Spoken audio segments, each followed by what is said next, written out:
Pada episode kali ini kita masih membahas tokoh-tokoh dan pemikirannya terkait pengembangan manajemen. Nah, pada kesempatan kali ini kita akan membahas mengenai Frank B. Gilbreth. Gilbreth ya, itu bukan Gilbert. Siapa dia? Langsung saja kita telusuri di ruang tanya.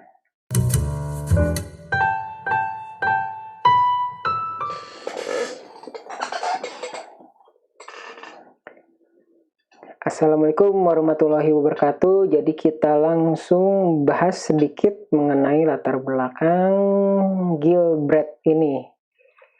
Ya, dia pada mudanya diterima di MIT, namun memilih profesi dan mengembangkan dirinya sebagai bricklayer atau pemasang batu bata ya.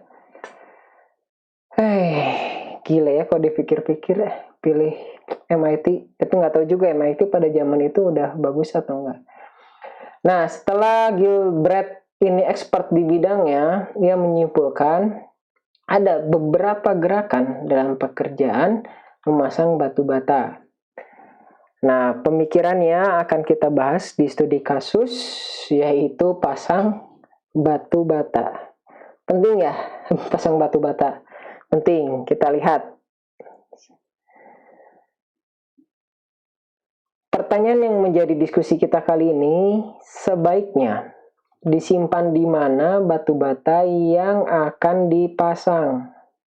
Nah, misalnya ini ada dindingnya, kemudian di sini ada pekerjanya. Nah, batu batanya sebaiknya disimpan di A atau di B. Silakan di-pause dulu, dipikirkan baik-baik. Nah, jika sudah, maka jawabannya atau bukan. Kita analisis dulu yang A. Nah, kalau misalnya batu batanya disimpan di A, maka pekerja harus membungkuk untuk mengambil batu bata. Nah, berat batu batanya ya kurang lebih 4 kilo. Tapi berat badan pekerjanya dari pinggang sampai kepala itu 40 kilo. Gitu. Jadi kalau misalnya dia membungkuk, maka lebih capek ngangkat badannya daripada ngangkat batu batanya. Nah, oleh karena itu lebih baik yang B, karena pekerjanya tidak harus membungkuk dan sudah dekat dengan tangan si batu batanya. Studi kasus yang lain adalah seperti ini. Ini adalah ada pekerja yang memasang batu bata, kemudian ada partnernya di mana dia memindahkan batu bata dari satu sumber mendekat ke si pemasangnya.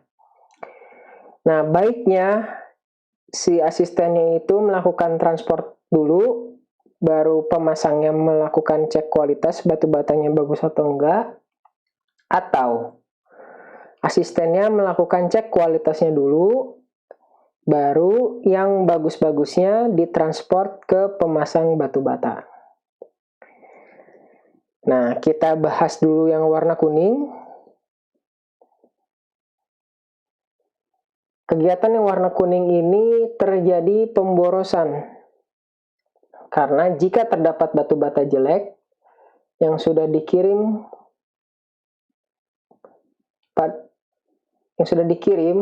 pada saat teridentifikasi, batu bata tersebut tidak bisa langsung dibuang. Jadi ketika ada batu bata jelek terus dikirim, terus ketahuan, batu batanya nggak langsung dibuang karena harus dikembalikan lagi gitu.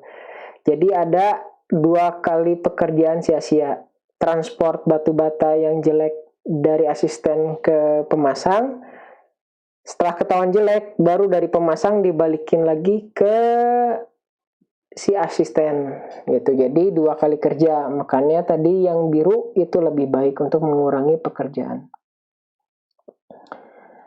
Emang penting ya kajian kayak gini? Ya penting ya. Ini hasil kajiannya Gilbreth. Jadi masang satu bata itu dia hitung ada 18 gerakan.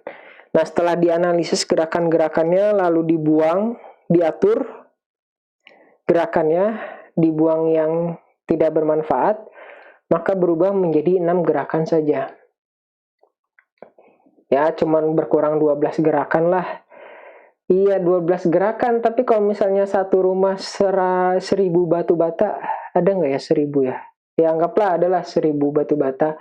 Maka awalnya 18.000 gerakan, sekarang berubah jadi 6.000 gerakan saja, alias menghemat 12.000 gerakan.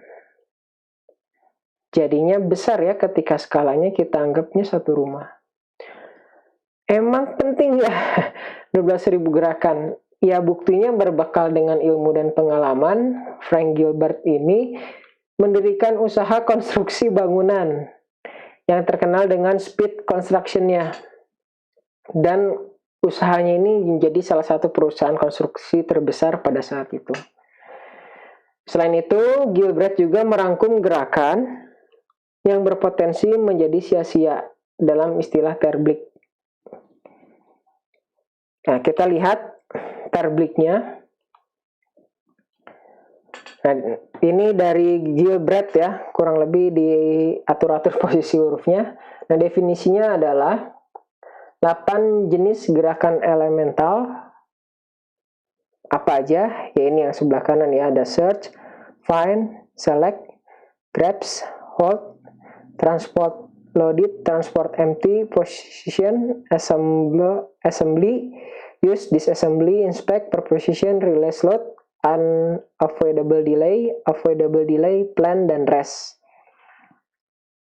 Di mana digunakan untuk studi ekonomi gerak di tempat kerja. Cara kerjanya, sebuah tugas kerja dianalisis dengan merekam setiap unit Terblick. Hasilnya akan digunakan untuk optimasi metode kerja dengan menghilangkan gerakan yang tidak diperlukan. Ya, tadi ya, misalnya membungkuk, itu tadi ada preposition, jadi atau di position lah. Membungkuk itu kalau bisa dihindari, ya bisa dihindari dengan cara batu batanya sudah diangkat. Ya, itu kurang lebih sedikit sejarah mengenai Gilbert dan hasil pemikirannya di Terblick. Jadi apa yang bisa kita bungkus kali ini?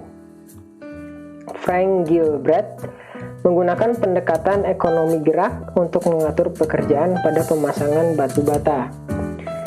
Terblick merupakan kumpulan unit gerakan terkecil yang dapat kita gunakan untuk menganalisis ekonomi gerakan.